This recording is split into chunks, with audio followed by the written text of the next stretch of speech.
After years of feeling invisible in my marriage, I found myself pouring my heart out to a stranger online. What started as friendly conversations turned into late-night calls, then secret meetings. One evening, as I laughed for the first time in months, my husband texted, "Busy?" I smirked and replied, "Finally, yes." The next morning, he noticed my glow and asked, "What's changed?" I simply whispered, "Someone finally sees me."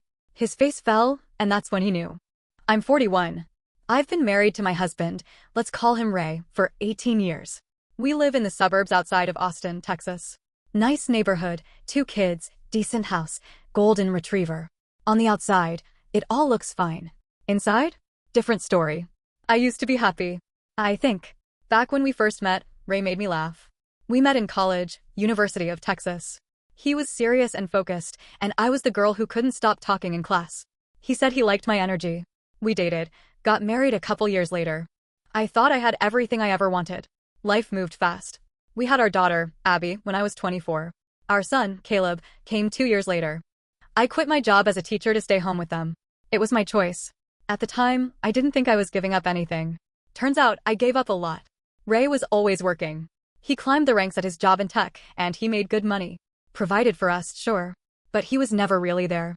He'd come home, sit on the couch, scroll through his phone, and zone out. He'd ask about the kids sometimes. Never about me. I don't remember the last time he looked at me, really looked at me. Like I was someone worth noticing. I tried to bring it up more than once. He'd nod, say he was just tired or stressed. That he appreciated me. Then he'd go right back to doing nothing. Emotionally checked out. Physically present, mentally gone. I stopped dressing up. Stopped bothering with makeup. I figured, what's the point? No one's looking anyway. Then, out of nowhere, a guy from high school added me on Facebook. Let's call him Eli. He messaged me something simple. Just said, "Hey, didn't we go to that same UIL thing in 2000? It was harmless." I remembered him vaguely. He'd gone to a rival school in San Antonio. We messaged a few times. Light small talk. It was nice. Normal. But something shifted after a week or two. He told me he always thought I had the best laugh in high school. That I looked happy back then. That one hit me. Because I hadn't felt happy in a long, long time. I started waiting for his messages. I'd check my phone in the middle of folding laundry or cooking dinner, just to see if he'd said anything. When he did, I'd smile. It was stupid. But it made me feel alive again. We moved from Facebook to texting. Then phone calls. Late at night. I'd sit on the back patio, whispering into the phone so the kids wouldn't hear. I'd tell him about how I used to write poetry, how I missed feeling like me. He told me about his divorce, how he felt like a failure. We bonded over that shared loneliness. One night, I told him I felt invisible. He didn't try to fix it. He just said, "I see you." Those 3 words unraveled something inside me. A few weeks later, he asked if I wanted to meet in person. "Just coffee," he said. I told myself it wasn't cheating. I wasn't doing anything wrong. I just wanted to talk. We picked a coffee shop in Waco about halfway between us. I wore jeans and a blouse that hadn't seen daylight in over a year. I even put on lipstick. My hands were shaking when I walked in. He stood up when he saw me. Smiled like he'd been waiting his whole life to see me. We talked for hours. Nothing physical happened. But when he hugged me goodbye, I didn't want to let go. The second time, we met in Temple. This time, I booked the hotel. I stared at myself in the mirror, in lingerie I bought that same week from a store I used to love before I stopped caring what I looked like. I didn't recognize the woman staring back, not because she was someone new, but because she was me again. We didn't talk much that night. We didn't need to. It wasn't just sex. It was being touched like I mattered. Like I was desirable. Like I was real. After that, it became a pattern. Every few weeks, we'd meet somewhere. Georgetown, Fredericksburg, even a weekend in San Marcos once when the kids were with my sister. We always picked places that felt separate from real life. Meanwhile, Ray didn't notice anything. Not at first. He'd ask where I was going, and I'd say book club or a girls' dinner or errands. He never questioned it. He was too busy watching ESPN or tinkering with work emails at 10 p.m. Then one night, I was with Eli in a small Airbnb in Round Rock. We were drinking cheap wine and laughing over some dumb inside joke. I laughed so hard I snorted, something I hadn't done since I was a teenager. In the middle of that moment, my phone buzzed. It was Ray. "Busy?" I stared at the screen for a few seconds, then typed back. Finally, yes. I didn't care if he was suspicious. I didn't care if he knew. I was done being empty. The next morning, back at home, I was in the kitchen making coffee. Ray walked in and just stared at me. He looked confused. "You're glowing," he said. I shrugged. "What's changed?" I looked him straight in the eye and whispered, someone finally sees me. He blinked. Like he didn't know what to say. Like it had never occurred to him that I might want to feel noticed. Like it had never crossed his mind that maybe I'd need more than a mortgage and a working dishwasher to feel whole. He didn't say anything else. Just walked out of the kitchen. Later that day, he texted me from the other side of the house and asked if we could talk. I ignored it. He started coming home earlier. He asked if I needed help with dinner. He kissed my cheek goodnight for the first time in years. But I was already gone. Not physically, but emotionally. I was so far gone. And the truth is, Eli wasn't even the answer. He was the mirror that showed me I was still in there somewhere. He woke me up. Gave me permission to want more. To be more. I didn't plan for any of this. I didn't wake up one day and decide to cheat. I just wanted to feel like I mattered. I didn't want revenge. I wanted recognition. And when Ray finally noticed something was different, it was too late. Ray didn't bring it up again that night. But I could feel it. That shift. Like the air was heavier between us. He kept glancing at me like I was a stranger who'd broken into his life and rearranged the furniture. I didn't apologize. I didn't explain. I went about my day like normal. Picked up Caleb from practice. Took Abby to Target. Cooked dinner. Folded laundry. But Ray watched me closely now. Not lovingly. More like someone trying to solve a puzzle with pieces missing. A few days later, I noticed something that made my stomach flip. He had started going through my phone. Not directly, not that I caught him red-handed. But I'd find the notifications on different screens. Apps I hadn't opened in a while suddenly logged out. My Face ID stopped working. Little things. Quiet things. Sneaky things. And suddenly, Ray was home all the time. Working from home for a while because of a new client project. He set up shop at the dining room table. Said the home office had bad lighting. But I knew what he was doing. He was watching me. I texted Eli less. We stopped calling at night. I told him things were getting complicated. He didn't push. He understood. But it hurt. Then, one Tuesday, while the kids were at school, Ray walked into the kitchen and said, "I know." Just like that. No hello. No lead up. Just I know. I put the coffee pot down and stared at him. He didn't yell. Didn't cry. Just leaned against the counter, arms crossed, breathing through his nose like he'd been practicing for hours. "I checked your phone. I read the texts. All of them." I didn't speak. There was nothing to say. It was true. He looked at me for a long time. Then he asked, "Is it still happening?" I told him the truth. "Not lately. But yes, it happened." He nodded like he already knew. Then he said something I didn't expect. "I get it." That stopped me cold. He explained that he'd noticed for years that I seemed distant. That something was missing. But instead of talking to me, he buried himself in work. Escaped. Hid. Then he said this. "I thought if I gave you everything you needed, house, kids, bills paid, that would be enough." I wanted to scream. To shake him. I almost did. Instead, I asked, "But what about me? What about love? What about seeing me?" He looked at the floor. I forgot how. That broke me a little. We stood in silence, the hum of the fridge loud in the background. Then he said, "I want to fix this." And that's when the twist came. I found out I wasn't the only one who had been hiding something. He had been talking to someone else too. Not physical, not like me, or at least that's what he said. But he had formed an emotional connection with a woman at work. Someone who understood him. Her name was Jenna. He said it started a year ago during late nights at the office. They got coffee. Had lunch. Talked about life. He said she listened. That she got him in a way he didn't realize he missed. He told me nothing happened. Swore it was just emotional. But he deleted the messages. And I realized we were both ghosts in the same haunted house. We weren't married anymore. We were roommates. Keeping kids alive. Paying bills. Pretending. And we both found comfort in people outside the marriage because we didn't know how to turn back to each other. He begged to try counseling. Said we owed it to the kids. Said he didn't want to throw away 2 decades over a rough patch. I didn't answer right away. I told him I needed time. He agreed. But then, he dropped another bomb. Apparently, Jenna had feelings for him. Strong ones. She had confessed. And Ray had never told her he was married until a month ago. I felt sick. He said he didn't mean to lie, he just never brought it up. That he wasn't in the right headspace to talk about it. I asked if he had feelings for her. He said he didn't know. He didn't know. I laughed in his face. Not because it was funny, but because it was so absurd. I had spent months hating myself for being the cheater, when the truth was, he wasn't innocent either. He was just better at hiding. I walked out of the room and sat in the car for 2 hours. I texted Eli. Told him I needed to talk. We met the next night, not at a hotel, but at a quiet Mexican restaurant in Leander.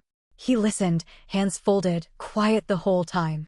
When I finished, he said something that floored me. Ray may have forgotten how to see you, but don't let him rewrite what you needed. He was right. I needed to be seen. I needed to be heard. I needed to feel alive again. Ray could say it was a mistake, or a rough patch, or whatever label made it easier to swallow, but it had been years in the making. We didn't stumble. We decayed. Still, I didn't know what I wanted. Divorce? Maybe. Maybe not. The kids would be devastated. The split would be messy. Financially, emotionally, everything. But could I really go back? Ray started making changes. He cooked dinner 3 times in 1 week. He brought flowers home randomly. He complimented my hair, my clothes, my laugh. I should have felt happy. But it all felt too late. Every nice thing he did reminded me of the years he didn't. And now we're here. Sitting in a marriage that's cracked straight through the middle, pretending we don't notice the drafts coming in from both sides. And maybe the worst part? I still miss Eli. Not because he was perfect. He wasn't. But because for a short window in my life, I felt like I existed again. And I don't know if I'm ready to let go of that. About 2 weeks after that dinner with Eli, I told Ray I was open to counseling. Not because I wanted to save us, I didn't even know if we could be saved, but because I wanted clarity. For the kids. For myself. For the part of me that still remembered who we used to be. We found a therapist named Marla, recommended by a neighbor. She had this calm voice that made you feel like you were walking into a gentle fog. The first session was awkward. We sat on opposite ends of the couch. Ray was stiff, knees locked. I kept twisting my ring until my finger turned red. We told her everything. Or, at least, I thought we did. That's when the next twist hit. In the third session, Marla asked if either of us had truly been honest with each other about what we wanted, not just in the marriage, but in life. Ray hesitated. Then he said, I applied for a job in Seattle. I blinked. What? I didn't tell you because I didn't think it would go anywhere. It's a senior role. They reached out a month ago. I needed to feel wanted somewhere. That hurt more than it should have. Because I got it. He needed to feel seen too. But Seattle? Our whole lives were here, the kids, our families, our history. He said it wouldn't mean leaving right away. Just that the offer was on the table. I asked, so if they offer it, you're gone? He said, I don't know. I just wanted options. That night, I couldn't sleep. I got out of bed around 2 a.m. and sat in the dark living room. My phone lit up. A text from Eli. Can't sleep either? We hadn't talked in days. Not since the restaurant. I didn't answer. Just stared at the screen. I wanted to ask him something I hadn't dared to before. If I left this life, would you really want me? But I didn't send it. Instead, I powered off the phone and curled up on the couch alone. The next day, I had lunch with a friend, Tessa, someone I've known since Abby was in kindergarten. We were close once, but had drifted in the past couple of years. She texted me randomly. You okay? Been thinking about you. We sat at a cafe in North Austin. I didn't spill everything. Just enough to admit things were bad. She looked me straight in the eye and said, You know I saw Ray with another woman, right? I froze. Wait, what? Months ago. Maybe longer. At a restaurant near downtown. She was touching his arm. They were laughing. I thought it was work-related, but it felt off. I swallowed hard. Was she blonde? Yeah. Tall. Looked younger. It was Jenna. I knew it without needing confirmation. So that emotional thing might have been more than just emotional. Later that night, I asked him directly, Did you sleep with her? He looked like I had slapped him. What? Don't play dumb, Ray. Just answer me. His face twisted. I kissed her. Once? That's it. I swear. I stared at him so long it made my eyes burn. Don't lie. He whispered, I'm not lying. But I didn't believe him. Not because I had proof I didn't. But because I know him. And I could tell by the way he said it, something wasn't adding up. That night, I slept in the guest room. Here's where things really started to unravel. 2 days later, Abby came home from school early. She was pale, shaking, and holding her phone. She had seen my texts. Not from that day, but ones from weeks ago. She had borrowed my old tablet to do homework and the messages had synced. I read everything, she said, barely above a whisper. Are you cheating on Dad? I didn't lie. I didn't explain, either, not yet. She ran to her room and slammed the door. Ray came home to a war zone. Abby refused to look at either of us. Caleb was confused and scared. And I felt like the floor had been ripped out from under us. Ray and I had spent weeks dancing around the truth and suddenly, it was all out. For everyone. That night, Abby screamed at me. Called me a liar. Said I ruined everything. That she wished I'd just left instead of cheating like some trashy soap opera mom. Those words cut deeper than anything Ray ever said. And when Ray tried to comfort me, I pulled away. Because in that moment, I realized something. We weren't protecting the kids from the truth. We were trapping them in the lie. Then, another twist. A few nights later, I got a call from an unknown number. It was Jenna. She said, "I thought you should know. Ray told me you two were separated." My blood ran cold. She continued, "He said the marriage was over. That you were just living in the same house for the kids." I barely managed to get the words out. When was this? Months ago. That kiss? That emotional connection? It was never just emotional. Ray had made her think they were free to be together. He lied to her too. She wasn't the villain. He was. When I confronted him, he broke down. He admitted it. Yes, he kissed her. Yes, they talked about what could be. He said he backed out before it got further, but admitted he wanted it to happen. He said he was confused, lonely, lost. I told him I didn't care anymore. And now? Now we're living under the same roof. Two strangers parenting two hurting kids. Sleeping in separate rooms. Avoiding each other when we can. We have therapy every week. But I'm not sure we're healing. We're just managing the damage. I still haven't told Eli everything. He thinks Ray and I are done, but I don't even know what done means anymore. All I know is this. For the first time in years, I see the truth. Ray didn't just fail to see me. He chose not to. And I don't know how you forgive that. It all came to a head on a Sunday. Ray had taken the kids to his mom's place in Cedar Park. I stayed back. Said I had a headache. Truth is, I just didn't want to play happy family anymore. I needed space to breathe. While they were gone, I opened my messages with Eli. I reread every word we sent. Every "you deserve more," every "I miss hearing your voice," every "what if." I felt something shift in me again. Not guilt. Not longing. Just clarity. I texted him one last time. "This isn't your fight. I need to deal with what I broke." He replied once, "I just wanted you to feel seen. I'm sorry if I made it worse." Then I deleted the thread. When Ray and the kids came back, things felt tense. Abby barely looked at me. Caleb stuck close to his dad. I could feel how much they hated not understanding what was happening. So I decided it was time to stop pretending. I told Ray we were calling a family meeting. Living room. No more hiding. He sat stiffly on the couch. Abby curled up, arms crossed, eyes narrowed. Caleb looked like he was trying not to cry. And I told them the truth. Everything. Not the dirty details, just enough to be honest without scarring them. I said I'd been unhappy. That I made choices I regret. That their dad did too. That we both broke something, and now we were trying to figure out if it could be fixed. I told them none of it was their fault. I told them they had every right to be angry. And then Ray said something I never expected.